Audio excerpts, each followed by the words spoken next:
ಕಾವೇರಿ ಕೊಳ್ಳದ ರೈತರಿಗೆ ಸಿಹಿ ಸುದ್ದಿ ಇದು. ಕಬಿನಿ ಜಲಾಶಯ ಭರ್ತಿಯ ಹಂತ ತಲುಪಿದೆ. ಡ್ಯಾಂನಿಂದ ನೀರು ಹೊರಕ್ಕೆ ರಿಲೀಸ್ ಮಾಡಲಾಗಿದೆ. ಕಬಿನಿ ಡ್ಯಾಂನಿಂದ 10,000 ಕ್ಯೂಸೆಕ್ ನೀರನ್ನ ಹೊರಬಿಡಲಾಗಿದೆ. ಕೇರಳದ ವಯನಾಡಲ್ಲಿ ಮಳೆಯ ಅಬ್ಬರ ಹೆಚ್ಚಾಗಿದೆ. ಹೀಗಾಗಿ ಜಲಾಶಯಕ್ಕೆ ಒಳಹರಿವು ಹೆಚ್ಚಾಗಿದೆ. ಡ್ಯಾಂನಲ್ಲಿ ನೀರಿನ ಮಟ್ಟ ಹೆಚ್ಚಾಗಿದ್ದರಿಂದ ಈಗ 10,000 ಕ್ಯೂಸೆಕ್ ಅಷ್ಟು ನೀರನ್ನ ಜಲಾಶಯದಿಂದ ಹೊರಗೆ ಬಿಟ್ಟಿದ್ದಾರೆ. ಕಬಿನಿ ಜಲಾಶಯಕ್ಕೆ ನೀರಿನ ಒಳಹರಿವು ಮತ್ತಷ್ಟು ಏರಿಕೆಯಾಗುವ ಸಾಧ್ಯತೆ ಇದೆ. ಕಳೆದ ಕೆಲವು ದಿನಗಳಿಂದ ನೋಡ್ತಾ ಇದ್ದೀವಿ ಪರಿಸ್ಥಿತಿ ಹೇಗಿತ್ತು, ಜಲಾಶಯಗಳ ನೀರಿನ ಮಟ್ಟ ಹೇಗಿತ್ತು ಅಂತ. ಈಗ ಕಾವೇರಿ ಕೊಳ್ಳದ ಭಾಗದ ರೈತರಿಗೆ ಇದು ನಿಜಕ್ಕೂ ಸಂತಸದ ಸುದ್ದಿ, ಸಿಹಿ ಸುದ್ದಿ.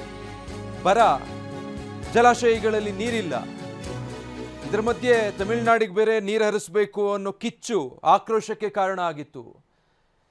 ಬಹಳ ಭೀಕರ ಪರಿಸ್ಥಿತಿಯನ್ನು ಎದುರಿಸಬೇಕಾಗಬಹುದು ಈ ಬಾರಿ ರಾಜ್ಯದ, ಜೊತೆಗೆ ಈ ಕಾವೇರಿ ಕೊಳ್ಳದ ಭಾಗದ ರೈತರು ಮತ್ತೆ ಜನ ಅನ್ನುವಂಥ ಆತಂಕ ಇತ್ತು. ನಿನ್ನೆ ಇವತ್ತಿನವರೆಗೂ ಕೂಡ ಅದಕ್ಕೆ ಸಂಬಂಧಪಟ್ಟ ಹಾಗೆ ನಾವು ಪ್ರತಿಭಟನೆಗಳನ್ನು ನೋಡ್ತಾ ಇದ್ದೀವಿ ರಾಜ್ಯದಲ್ಲಿ. ಎಲ್ಲದರ ಮಧ್ಯೆ ಈಗ ಒಂದು ಆಶಾದಾಯಕ ಬೆಳವಣಿಗೆ ಅಂತ ಹೇಳ್ಬೋದು. ಕೇರಳದ ವಯನಾಡು ಭಾಗಗಳಲ್ಲಿ ಹೆಚ್ಚಿನ ಮಳೆಯಾಗಿದ್ದರಿಂದ ಕಬಿನಿ ಜಲಾಶಯಕ್ಕೆ ಒಳಹರಿವು ಹೆಚ್ಚಾಗಿದೆ. ದೊಡ್ಡ ಪ್ರಮಾಣದಲ್ಲಿ ನೀರಿನ ಹರಿವಿದೆ. ಹೀಗಾಗಿ ಜಲಾಶಯದಲ್ಲಿ ನೀರಿನ ಮಟ್ಟ ಕೂಡ ಹೆಚ್ಚಾಗಿದೆ.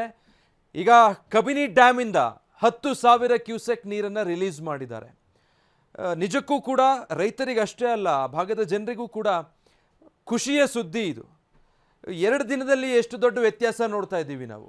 ಇದೇ ಕಳೆದ 2 ದಿನದ ಹಿಂದೆ ಜಲಾಶಯದಲ್ಲಿದ್ದಂತಹ ಆ ನೀರಿನ ಪ್ರಮಾಣ, ಅದರ ಮಧ್ಯೆ CWRC CWMA ಇಂದ ಬಂದಂಥ ಆದೇಶಗಳು, ಈ ಬರದಲ್ಲಿ ಇಷ್ಟು ಸಂಕಷ್ಟದಲ್ಲಿ ಮತ್ತೆ ಪಕ್ಕದ ರಾಜ್ಯಕ್ಕೆ ನೀರು ಕೊಡಬೇಕಾಗಿದೆಯಲ್ಲ ಅನ್ನುವಂಥ ಕಿಚ್ಚು, ಇಷ್ಟೆಲ್ಲ ಅಸಮಾಧಾನ, ಆಕ್ರೋಶ, ಆತಂಕಗಳ ನಡುವೆ ಈಗ ಕೇರಳದಲ್ಲಿ ವರುಣ ಕೃಪೆ ತೋರಿದ್ದಾನೆ. ಅದರ ಪರಿಣಾಮ ರಾಜ್ಯದ ಕಾವೇರಿ ಕೊಳ್ಳದ ಭಾಗದ ಅನ್ನದಾತರಲ್ಲೂ ಕೂಡ ಸ್ವಲ್ಪ ಸಂತಸ ಮನೆ ಮಾಡೋ ಹಾಗೆ ಮಾಡಿದೆ.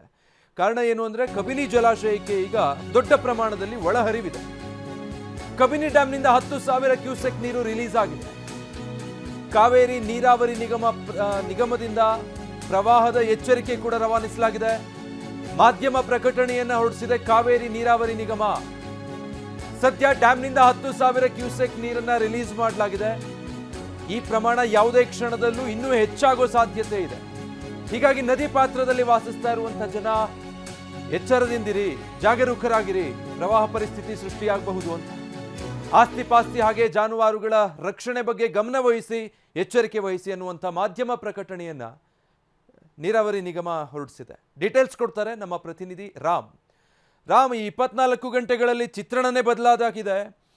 ಬರದ ಪರಿಸ್ಥಿತಿ, ನೀರಿಲ್ಲ ಅನ್ನೋ ಸಂಕಷ್ಟದ ನಡುವೆ ಈಗ ಪ್ರವಾಹದ ಮುನ್ಸೂಚನೆ ಅಥವಾ ಎಚ್ಚರಿಕೆ ಸಿಗ್ತಾ ಇದೆ.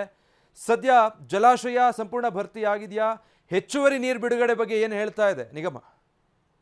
ವಿಜಯ್, ಸಾಮಾನ್ಯವಾಗಿ ದಶಕಗಳಿಂದ ಇರುವಂತಹ ತಮಿಳುನಾಡು ಮತ್ತೆ ಕರ್ನಾಟಕ ನಡುವಿನ ಕಾವೇರಿಯ ವ್ಯಾಜ್ಯ ಯಾವಾಗಲೂ ಸಹ ಬಗೆಹರಿಯುವಂತದ್ದು ಪ್ರಕೃತಿದತ್ತವಾಗಿ. ಯಾವುದೇ ನ್ಯಾಯಾಲಯ ಇರ್ಬೋದು, ಈ ರೀತಿಯಾದಂತಹ ಸಮಿತಿಗಳು ನೀಡುವಂತಹ ಆದೇಶ ಇರ್ಬೋದು, ಅಥವಾ ರಾಜಕಾರಣದಿಂದಾಗಿ ಆಗ್ತದೆ ಹೊರತು ಅದು ಸಿಕ್ಕಿರೋದಕ್ಕೆ ಉದಾಹರಣೆಗಳಿಲ್ಲ. ಆದ್ರೆ ಯಾವಾಗ ಪ್ರಕೃತಿದತ್ತವಾಗಿ ಅದಕ್ಕೊಂದು ಪರಿಹಾರ ಸಿಗ್ತದೆ, ಆ ಸಂದರ್ಭದಲ್ಲಿ ಕಾವೇರಿ ವಿವಾದ ತಣ್ಣಗಾಗಿರುವಂತದ್ದು. ಅದೇ ರೀತಿಯಾದಂತಹ ಲಕ್ಷಣಗಳು ಈಗ ಕಾಣಿಸ್ತಾ ಇರುವಂತದ್ದು. ಮೈಸೂರು ಜಿಲ್ಲೆ HG ಕೋಟೆ ತಾಲೂಕಿನ ಕಬಿನಿ ಜಲಾಶಯ ಈಗ ಸಂಪೂರ್ಣವಾಗಿ ಭರ್ತಿ ಆಗುವಂತ ಸಾಗಿದೆ. 10,000 ಕ್ಯೂಸೆಕ್ ನೀರನ್ನ ಹೊರ ಹರಿವನ್ನ ಈಗ ಬಿಡುವಂತಿರುವಂತದ್ದು. ರಾಜ್ಯದಲ್ಲೇ ಮೊದಲು ತುಂಬುವಂತಹ ಜಲಾಶಯ ಅನ್ನೋ ಹೆಗ್ಗಳಿಕೆಗೆ ಪಾತ್ರವಾಗಿರುವಂತದ್ದು ಕಬಿನಿ. ಆದ್ರೆ ಜೂನ್ ನಲ್ಲೇ ಇದು ಭರ್ತಿ ಆಗ್ಬೇಕಿತ್ತು.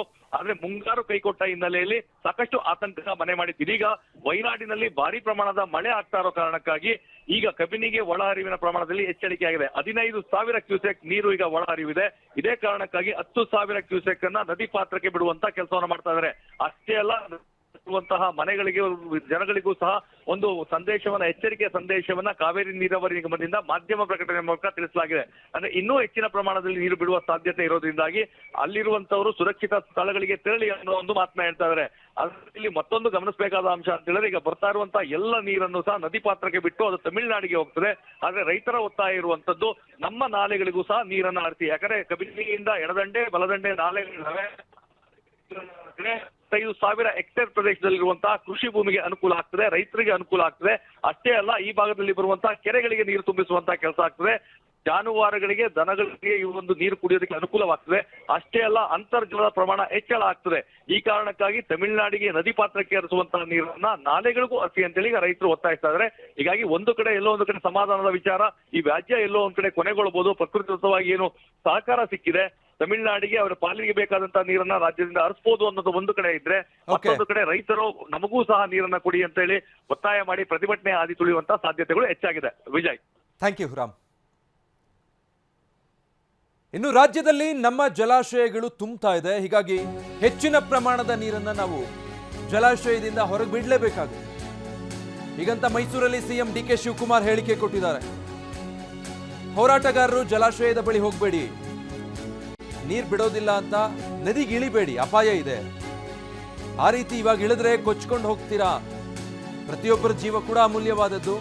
ಇಂಥ ಸಾಹಸಗಳಿಗೆ ಕೈ ಹಾಕೋದಕ್ಕೆ ಹೋಗಬೇಡಿ ಅಂತ ಎಚ್ಚರಿಕೆ ಕೊಟ್ಟಿದ್ದಾರೆ. ನೀರು ಹಿಡಿತೀವಿ. ವರ್ಣ ತಾಯಿ ಕಾವೇರಿ ಇವತ್ತು ಕೃಪೆ ನಮ್ಮ ಮೇಲೆ ತೋರಿಸಿದ್ದಾರೆ. ಸೊ ಹೋರಾಟಗಾರರು ಹಂಗಂತ ನೀರು ಹಿಡಿತೀನಿ ಅಂತ ಯಾರು ಹೋಗ್ಬೇಡಿ.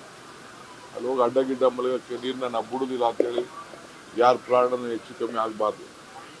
ಯಾಕೆಂದ್ರೆ ನಾನು ನೋಡಿದೆ ಅಲ್ಲೆಲ್ಲ ಒಳಗೆ ನಿಂತ್ಕೊಳ್ಳೋದು, ಅಡ್ಡ ನಿಂತ್ಕೊಳ್ಳೋದು, ನೀರು ಬಿಡುದಿಲ್ಲ ಅನ್ನೋದು, ಸರ್ಟಿಫಿಕೇಟ್ ಹಾಕೋದು ಯಾವುದೋ ಸಂದರ್ಭದಲ್ಲಿ.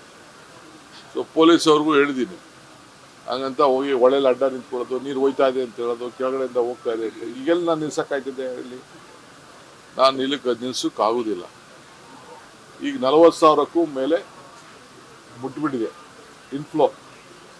ಈಗ ಬಂದಿರೋ ನನ್ನ ಗಂಟೆಗೂ ಕೂಡ ನನಗೆ ಮಾಹಿತಿ ನಮ್ಮ ಅಧಿಕಾರಿಗಳು ಕೊಡ್ಲಿಕ್ಕೆ, ಕೇಂದ್ರ ಸರ್ಕಾರದವರು ಅಲ್ಲಿ ಇಟ್ಟಿದ್ದಾರೆ ಜನನ, ನಾವು ಇಟ್ಟಿದ್ದೀವಿ ಜನನ. ಸೊ ಇದಕ್ಕೆ ಸಹಕಾರ ಕೊಡಬೇಕು ಅಂತೇಳಿ ನಾನು ಪ್ರಾರ್ಥನೆ ಮಾಡ್ತಾ ಇದ್ದೀನಿ. ವರ್ಣ